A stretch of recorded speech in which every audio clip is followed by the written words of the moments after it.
Ja, jaz sem se dolgo sem se spraševal, kaj je fundamentalno to, kar si rekel. Kaj je v bistvu fundamentalno vprašanje v ekonomski delitvi na levo pa desno stran. Kje v bistvu nastane nestrinjanje sploh, ne? Da ti greš v dve smeri.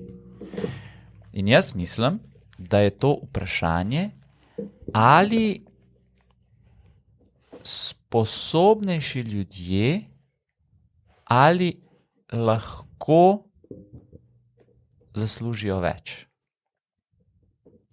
In ena stran trdi, da če si ti bolj sposoben, da imaš, da dajmo družbo oblikovati tako, da boš ti imel vse možnosti, da zaslužiš več. Druga stran pa mislim, da trdi, da tudi, da vsi ljudje, ne glede na to, koliko so sposobni, morajo zaslužiti približno enako. In jaz mislim, da to je zdaj ne vem, zdaj lahko dobim nazaj, ne, kontro, ampak jaz mislim, da je to. To mogoče dejansko za ljudi je fundamentalno vprašanje, ampak po mojem mnenju to ni zares fundamentalno vprašanje. Okay. Zares fundamentalno vprašanje so po mojem dva nivoja pod tem. Se pravi, kaj se zgodi s svetom, ko sposobni ljudje lahko zaslužijo to, kar bi market plačal. Ti bom tipičen primer. LeBron James. On ne zasluži niti približno toliko, kar bi market lahko plačal po pogodbi, ker imajo salary cap v NBA-ju. Še vedno pa model zasluži samo od plače na leto 50 milijonov. Ampak on je obraz lige. On bi lahko, njega bi klub plačal tudi 200 milijonov. Ko je on prišel v Cleveland, je Cleveland vzrasla vrednost franšize krat 5.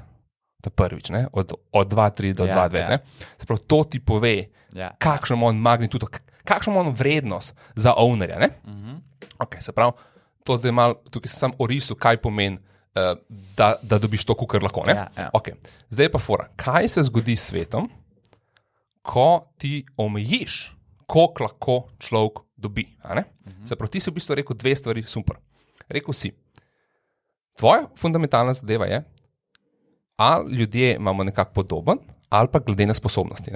Okay. Ti lahko imaš podoben na dva načina. Revnim daš, ali pa bogatim vzemaš. Ja. Se pravi, greš na neko to. In inovacije in razvoj in neke nove stvari delati je povezan z rizikom. To pomeni, da tveganjem. Kar pomeni, da v 99% to ne bo delalo. Okay, nove stvari so težke. Večina novih stvari je waste of time. Najbolj izjemni fiziki so raziskovali string teorije, razumeš, 30 let stari. In pa so ugotovili, to je nek krep. Ne? In to ti hočem povedati, da če tega rizika ljudje ne, če ta riziko ni rewarded, ga ljudje ne bojo več vzeli. In potem teh novih stvari ne bo raziskanih, ker noben tega ne bo delal. Ker noben za pričakovani payoff 2 jurja na mesec ne bo fucking delal 16 ur, pa fucking se degradiral fizično, pa manj časa s prijatelji, pa z družino.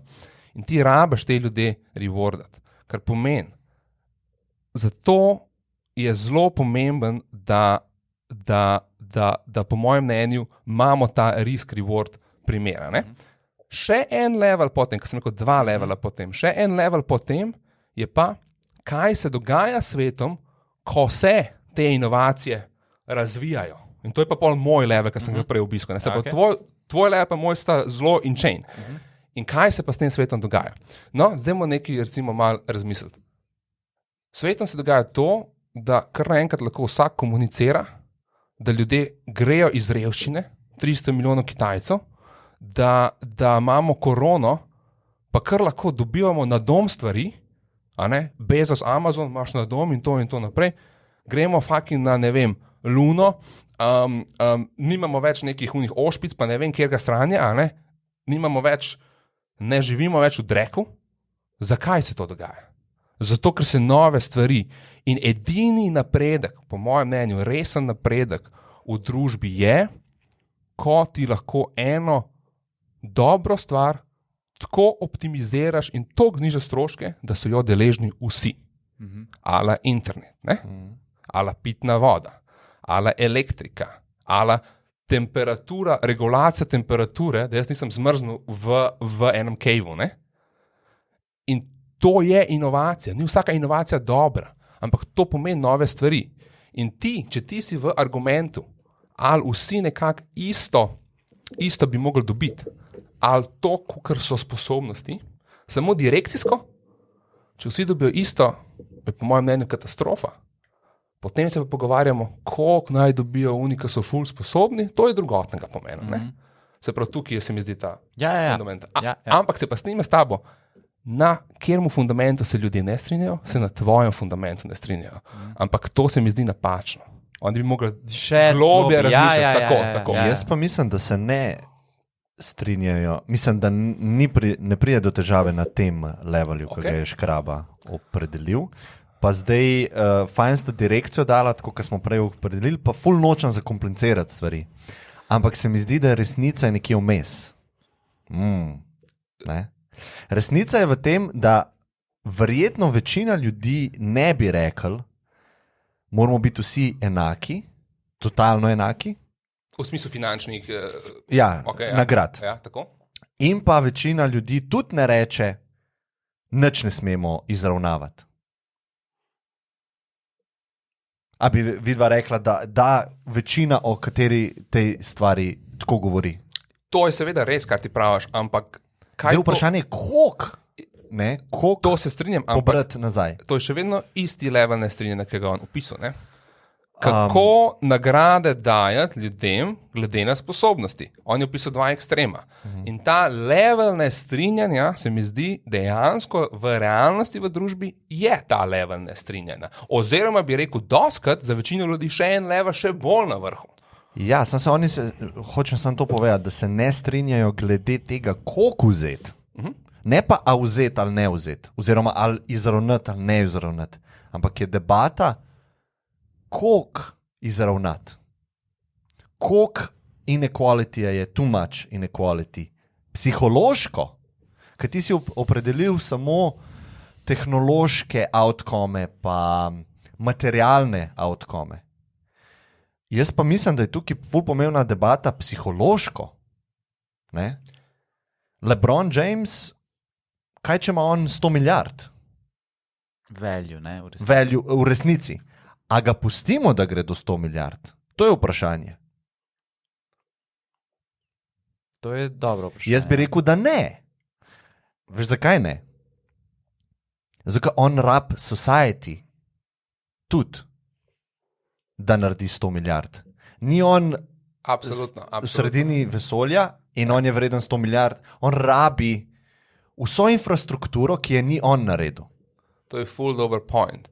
In zato je tudi point, zakaj neenakost ni problem, ampak je problem revščina. In to sta dva pojma, ki se zamešujeta. Tudi neenakost je problem. Ne, to se pa je... Psihološko. Ne. S kom?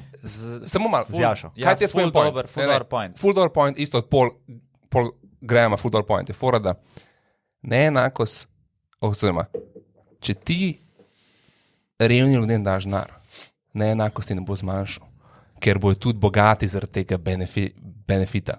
In neenakost je absolutno naravni stadij in je vedno bolj naravni s tehnologijo. Sigurno. In ni problem, ali ima en ful več, dokler ljudje lahko imajo normalen housing, ga kupijo, dokler lahko grejo v trgovino, pa imajo normalne stvari. Ker pa enkrat v nekaterih ekonomijah, za nekatere dobrine, imaš stvari, ko rečeš, bogati ljudje ali pa entitete gospodarstva pokupijo neko zadevo, ki jo uživajo ostalih 90% ljudi in potem morajo ljudje zaradi tega više cene plačati.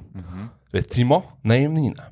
In najemnina je čisto, bi rekel, simplistično problem današnje generacije je, da so za velik služb je prepad med tem, kje bi folk rad živel in kje lahko živi na podlagi svojih dohodkov. In to je nek tak čisto konkreten, bi rekel, res pereč problem. Ne? No, ampak ti, ki si se tudi strinjal z Jašo, neenakost ni problem. Ne? Spet se moramo pogovarjati o stopnjah. Ne? Jaz mislim, da neenakost kot taka absolutno ni problem. Ja, je naravna. Seveda, imaš stopnje. Ampak jaz mislim, da je lahko neenakost problem, bi jaz vzel pozicijo, seveda je lahko neenakost problem. Tukaj se mi zdi dober poudarek na tem, da mi preveč zdaj v družbi poudarjamo neenakost kot revščino. Se pravi, nekdo živi v revščini in mi rečemo, neenakost je slaba. Mogli bi pa reči, če nekdo živi v revščini, revščina je slaba. Absolutno se strinjam. Ja. Tako da to se mi zdi ful dobro. Ker vzrok revščine ni neenakost.